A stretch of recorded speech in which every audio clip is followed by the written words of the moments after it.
Hey everyone! Welcome back to the English Medium Podcast, your calm corner for building real speaking confidence step by step. Today, we're doing a deep conversation about why your English suddenly disappears when someone looks at you and says, "Go ahead." Yeah, that moment is brutal. You can be fine for hours, maybe even speaking in your head perfectly. And then the second attention lands on you, it's like your brain says, nope, and the whole sentence just falls apart. And that collapse feels personal, but it usually isn't. It doesn't automatically mean your English is weak or that you forgot everything you learned. Often, it means the pressure became louder than your language. Exactly.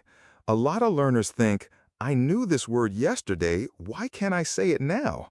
But under stress, your brain is not operating in study mode anymore. It shifts into protection mode, and that changes everything. So let's start with the big question. What actually happens in that freezing moment? Because once you understand the mechanism, the feeling becomes less mysterious and, honestly, a lot less scary. Right. First, your attention snaps inward. Instead of thinking about the message, you start thinking about yourself. Your accent, your grammar, your pauses, your facial expression, even your hands. That self-monitoring can jam the whole process. And while you're monitoring yourself, your thoughts stop flowing naturally. It's almost like you're trying to drive a car while staring at the rearview mirror. You can do it for a second, but the road gets blurry very quickly. That's a great image. And then the body gets involved too. Your breathing becomes shallow, your heart rate rises, your throat tightens a little, and suddenly even words you know well feel physically harder to push out. That's why some learners describe it as a blank mind, but often it's not blank. It's crowded.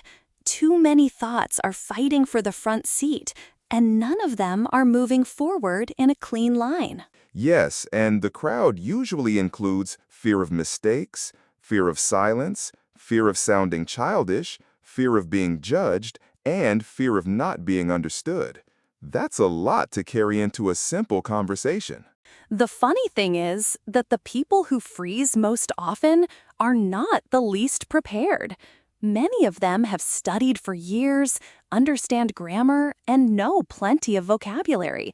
The issue is not knowledge, it's pressure management. Absolutely. In fact, sometimes high-level learners freeze more because they have higher expectations. They want to sound precise and polished, so every word feels like it has to be perfect before it can leave the mouth. And perfection is a trap. It makes speaking feel like a performance test instead of a normal human exchange. But conversation is not a final exam. It's more like adjusting while you go. Right, and when you treat every sentence like a final exam answer, you'll hesitate before you've even started. That hesitation can become the real problem because the brain starts expecting difficulty before any word is spoken. Let's talk about that inner voice for a moment. A lot of learners hear themselves thinking, "Don't make a mistake, don't make a mistake, don't make a mistake." And of course, the nervous system hears danger, not encouragement. Yeah, and the irony is that the more you try not to make a mistake, the more pressure you create. Your attention narrows. Instead of expressing an idea, you're trying to control every possible error before it appears. Which is impossible, by the way.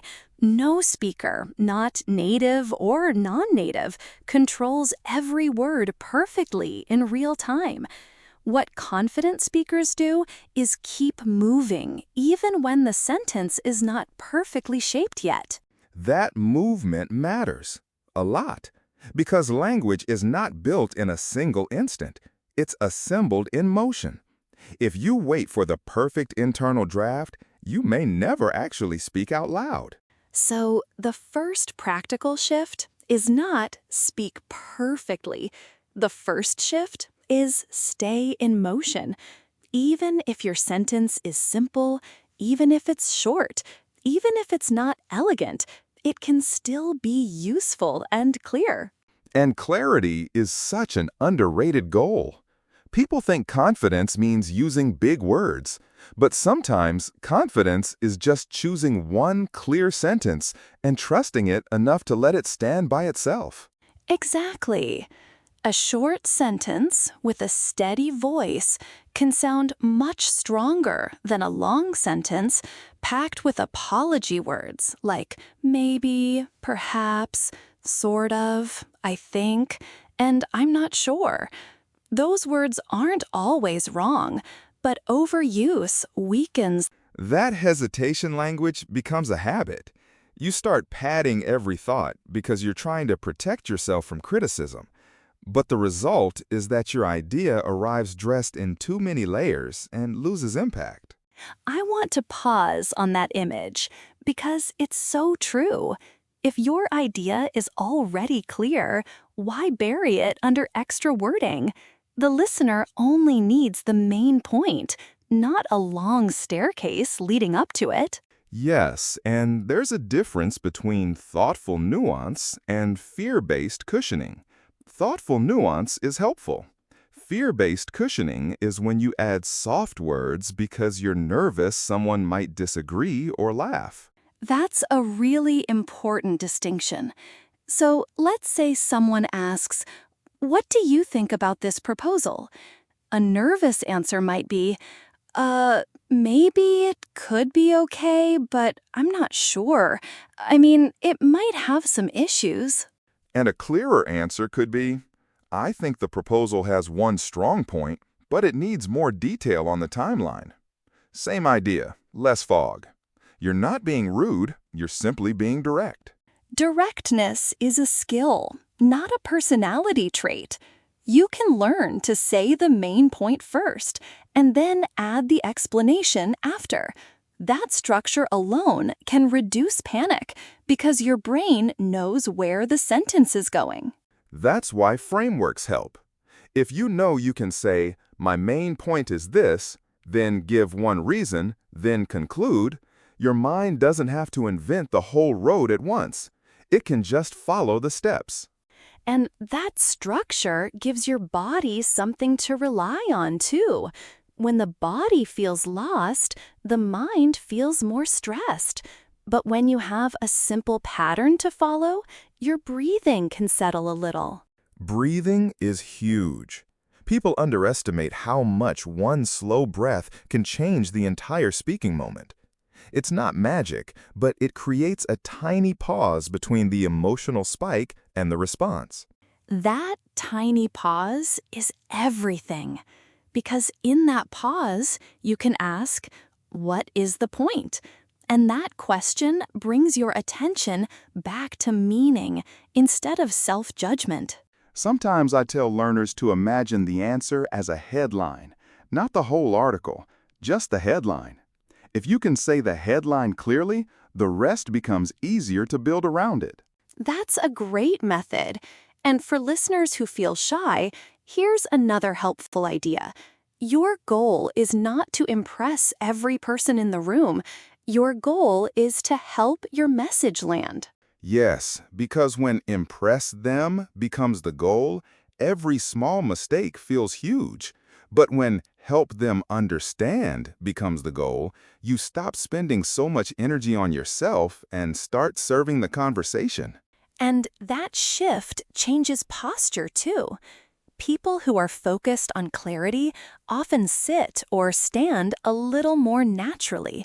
They're less likely to shrink, fidget, or hide behind their hands because they're not mentally running away. Body language sends a signal before your words even start. If you look like you're apologizing before you speak, the listener senses uncertainty. But if you look settled, even a simple sentence can sound trustworthy. Let's be careful here, though. Calm body language does not mean acting like a robot or forcing some dramatic, confident pose. It usually means just being a little more still, a little more open, a little more present. Exactly. You don't need a movie star stance. You just need less frantic movement. Sometimes the best body language is the absence of distraction. Feet grounded, shoulders relaxed, eyes roughly where the listener is. And while we're on presence, I want to say something about eye contact. Many learners avoid it because they're afraid of seeming weird or making mistakes. But eye contact is often less about dominance and more about connection. That's true. And you don't need intense staring either. Just enough connection to show I'm here, I'm thinking, I'm speaking to you. That alone can make your delivery feel more anchored. Anchored is a great word because a lot of freezing happens when people feel mentally unanchored. Their thoughts float away. A breath, a pause, and a clear first phrase can act like a small anchor before the rest follows. Let's do a practical example. Imagine someone asks, "How was your presentation?" A frozen response might be, good. I mean, it was okay, maybe not perfect." And then the person trails off because they don't know what message they're sending. And a more confident answer could be, "It went well overall. I think the main points were clear, and I'd improve the ending next time." Same topic, different energy. One answer is searching for safety, the other is sharing an observation. That distinction helps. Sharing an observation feels less threatening than defending your whole identity. You're not saying, "This proves I'm smart." You're just saying, "Here's what happened."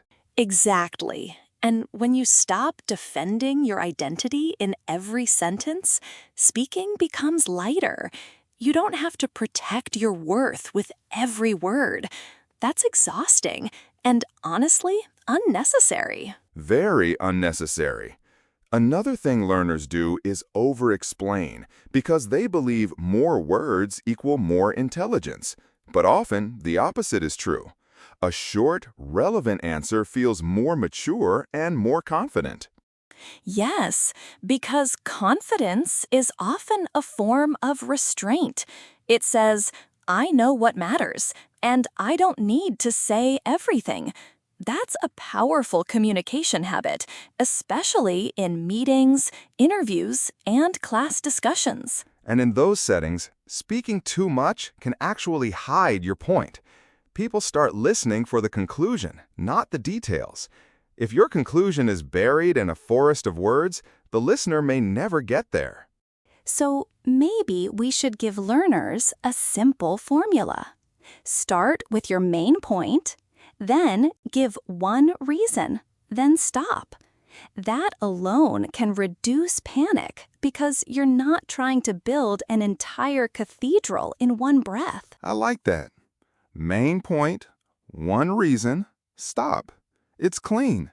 And stopping is important because many people add extra filler after the point is already complete, just because silence feels dangerous. Silence feels dangerous to nervous speakers, but to listeners, it often just feels like thinking. That's such an important reframe. A pause does not automatically mean failure. Sometimes it means the speaker is organizing their thoughts. Exactly. In fact, a pause can make your answer stronger because it gives the listener space to absorb what you said. It also gives you a second to reset your breathing and posture before continuing. Now, let's talk about the emotional side more deeply. Some learners freeze because they associate English with past embarrassment. Maybe they were interrupted, corrected sharply, or laughed at once. That memory can still live in the body. Yes, language memory is real. Your brain remembers not only words, but also experiences around those words. So if speaking English once felt humiliating, your system may react as if that old scene is happening again. Which is why kindness matters so much in self-talk. If your internal voice is harsh, every speaking moment feels like punishment. If your internal voice is calmer, your nervous system has a better chance of staying open. A calmer internal voice might say, "It's okay if this comes out slowly," or "I don't need a perfect sentence to be understood." Those lines sound simple, but they can lower the temperature inside your head. And lower temperature is exactly what we want. We want enough emotional space to think, choose, and speak. When your body is in alarm mode, the language part of your brain gets less room to work. That's why practice under low pressure is so effective. If you only practice in high-stakes situations, your brain keeps linking English with threat. But if you practice in safe, small moments, you teach it that speaking is normal. Let's get practical there. You can practice by reading aloud for 1 minute, summarizing a short article to yourself, or recording a voice note with no pressure to be perfect. The goal is comfort, not performance. And repetition matters. The more often you speak in low-stress conditions, the more familiar the sensation becomes. Familiarity reduces alarm. Alarm reduction makes access to vocabulary much easier. I love that idea of familiarizing the feeling, because often the problem is not the sentence itself, it's the sensation of speaking while being observed. If you can make that sensation less strange, speaking becomes much easier. One exercise I like is the 2-second start. Before answering, you breathe once, look at the question, and begin with a small opener, like, "I think," or "for me." That tiny start removes the pressure of launching perfectly. Yes, because once the first words are out, momentum builds. The blank space before the first word is often the most stressful part. After that, your brain realizes, oh, we're doing this now. And sometimes the first sentence can be very simple. It doesn't have to be elegant. "I agree," "I'm not sure," "My answer is yes," or "I'd like to add one thing." These are small bridges into the conversation. Small bridges are wonderful. They reduce the distance between thought and speech. And once you cross that bridge, you can expand your answer if needed. The key is not getting stuck at the riverbank forever. That image is perfect. Another reason learners freeze is that they try to plan too many words at once. Their brain is attempting full sentence construction, pronunciation, grammar, and social risk assessment all in the same second. Which is too much. So maybe we should separate the tasks. First, decide the message. Second, say it simply. Third, adjust if needed. You don't need to solve all language problems before the first word. That separation is powerful. It turns a giant, impossible task into a sequence of smaller tasks. And small tasks are much less threatening to the nervous system than one huge, undefined speaking challenge. Also, if you notice your sentence going wrong, don't panic and abandon it immediately. You can repair while speaking. You can pause, restate, or simplify. That is not failure. That is real communication. Yes, real communication is messy sometimes. Native speakers do this too. They restart, reformulate, and clarify all the time. The difference is they usually don't interpret those moments as proof that they are bad speakers. That's a liberating thought. Mistakes are data, not disaster. If you say the wrong tense or lose a word, you've learned something about where your pressure points are. That's useful information, not a verdict. Exactly. And the more you treat mistakes as information, the less emotional weight they carry. Then each speaking moment becomes practice, not judgment. That change alone can lower the freeze response over time. I also want to mention listening. Sometimes people freeze because they're so busy thinking about their own answer that they stop fully hearing the question. Then the brain scrambles to catch up and panic rises. That happens a lot in conversations. So one good habit is to listen for the question type first. Is it asking for your opinion, your experience, a reason, or a simple fact? Knowing the category can guide your answer structure. Great point. If you know the question type, you already have a map. For example, what do you think invites opinion. What happened invites sequence. Why invites explanation. That map reduces uncertainty. And uncertainty is one of the biggest triggers for freezing. When you don't know how to begin, your brain stalls. A map doesn't eliminate nervousness, but it gives the mind something to hold on to while the words form. Let's talk about pronunciation for a second, because some learners freeze when they fear they won't pronounce a word correctly. They focus so hard on the sound that they forget the message. The irony is that pronunciation improves more with relaxed repetition than with fear. So true. If you tense up, the word often comes out less naturally anyway. But if you say it calmly, maybe a little slower, your mouth has a better chance of landing the sound.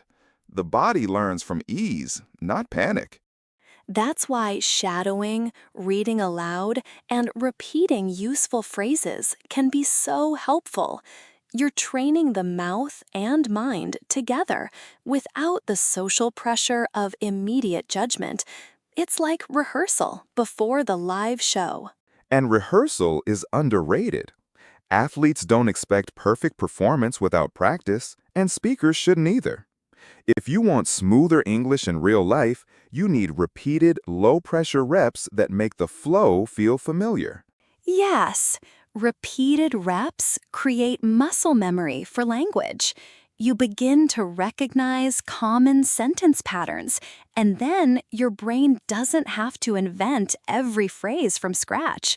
That reduces hesitation a lot. The more patterns you have, the easier it is to grab one when you're under pressure. It's like having shelves in your mind. When a question comes in, you don't search the whole room. You reach for a shelf you already know. I like that. So one shelf might be opinions. I think, in my experience, from my perspective. Another shelf might be comparisons. It's similar to, it's different from. Those shelves save you time. And time matters when you're nervous. The less time you spend wondering how to begin, the more space you have for actual meaning. That's why memorizing a few openers can be incredibly useful, even if you're not trying to sound scripted.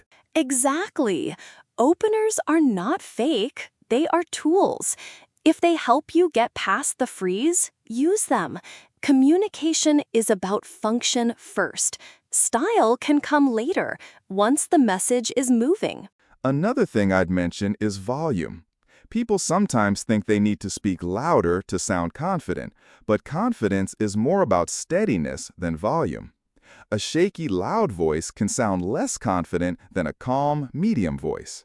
Right, because loudness without control just sounds forced. What people usually trust is a voice that remains stable from beginning to end, with enough breath support that the sentence doesn't collapse halfway through. Breath support is huge. If your breath runs out early, your sentence falls at the end and you may sound unsure even when your message is strong. A slightly slower pace can help your voice carry the idea more cleanly. That slower pace also gives your brain time to keep up. Fast speech can sometimes be a way of escaping discomfort, but it can also make you lose control. Slowing down is not weakness. It's often the smarter move. Yes, and slower does not mean boring. It means intentional. It means your words have room to land. Listeners usually appreciate that because they can actually follow the meaning without straining. I want to circle back to something emotional. Many learners compare their spoken English to their silent English, and that comparison is unfair. Silent English always feels better because it has no pressure, no interruption, and no social risk. That's an excellent point. Thinking in English is a private process. Speaking in English is a public process. Those are very different environments, so of course they feel different. The goal is to make the public process less intimidating. And that's where tiny successes matter. Every time you answer a question, ask a question, or simply hold a short exchange, you're teaching your brain that English-speaking situations are survivable, even manageable. Exactly. Confidence is not a sudden arrival. It's accumulated evidence. The more your brain sees you speaking and surviving, the less it interprets speaking as danger. That's how the freeze response starts to soften. So, if a learner asks, "How do I finally stop freezing?"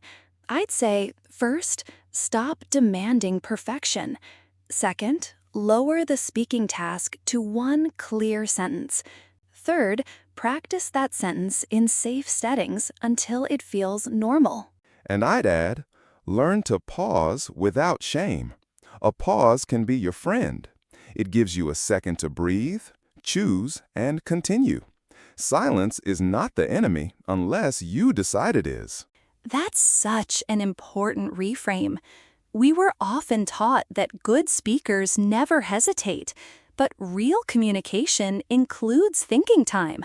Even fluent speakers pause when they want to be precise or thoughtful. Right. And a thoughtful pause often sounds more intelligent than a rushed sentence.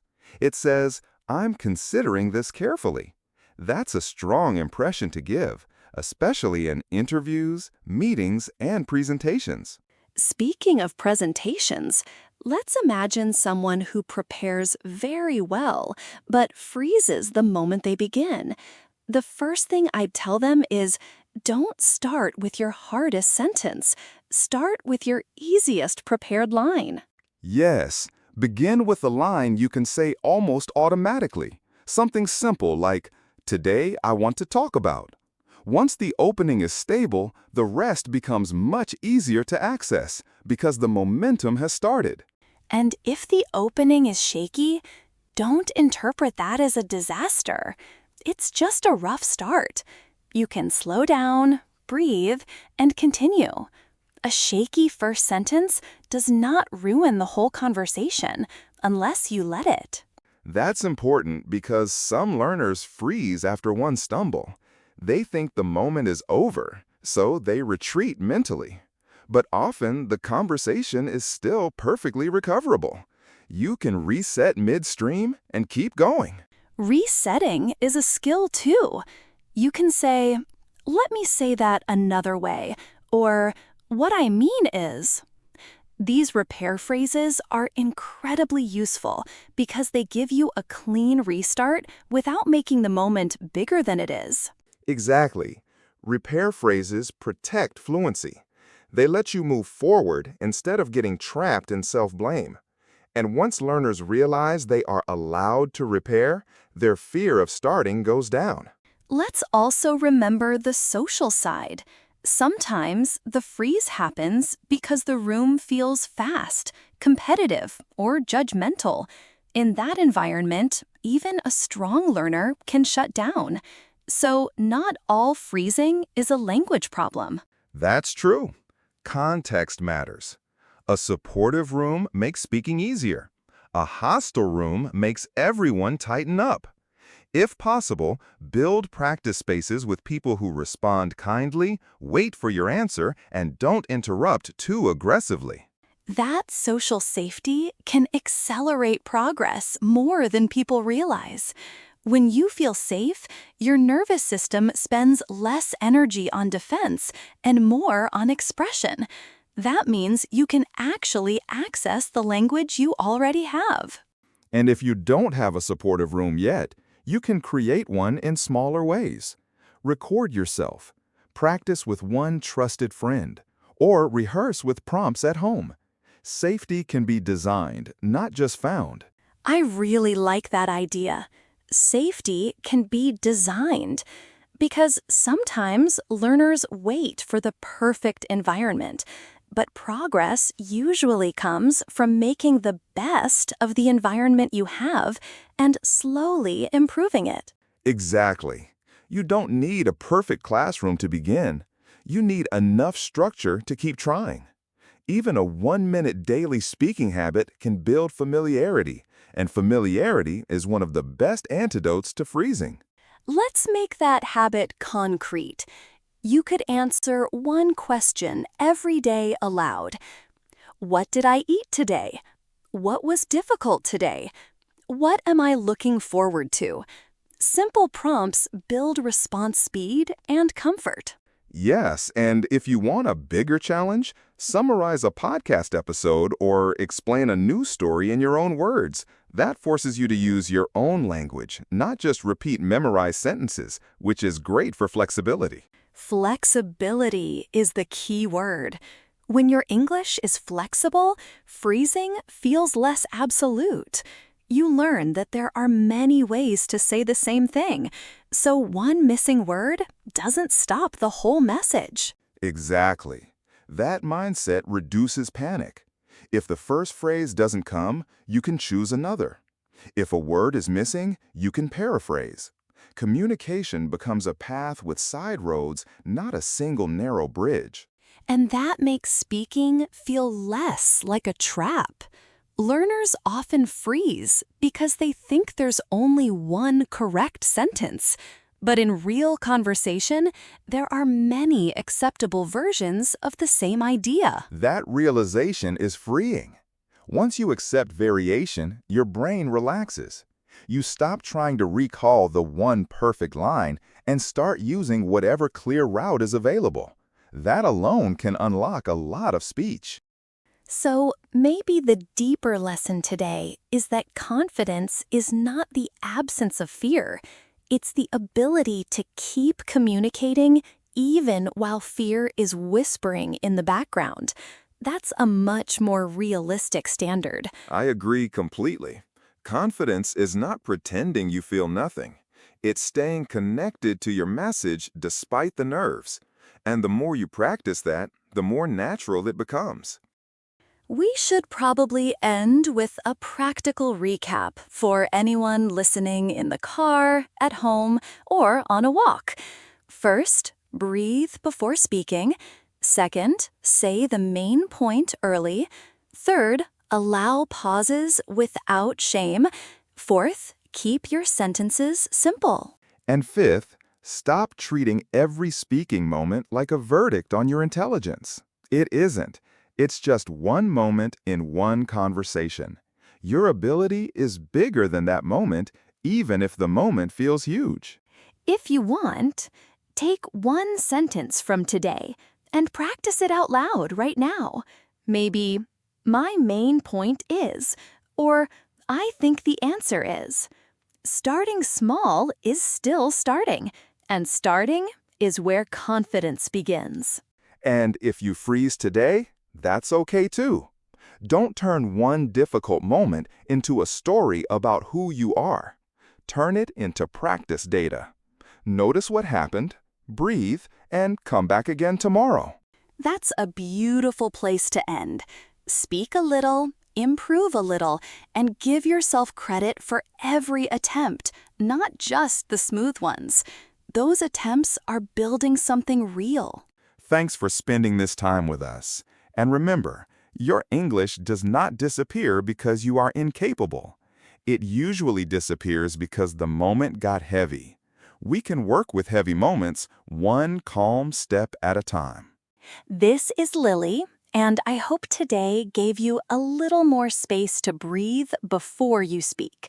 If you remember only one thing, let it be this: clear is stronger than perfect, and calm is often the beginning of confident English. And I'm Mike, reminding you that a pause, a breath, and a simple sentence can carry more power than a rushed paragraph.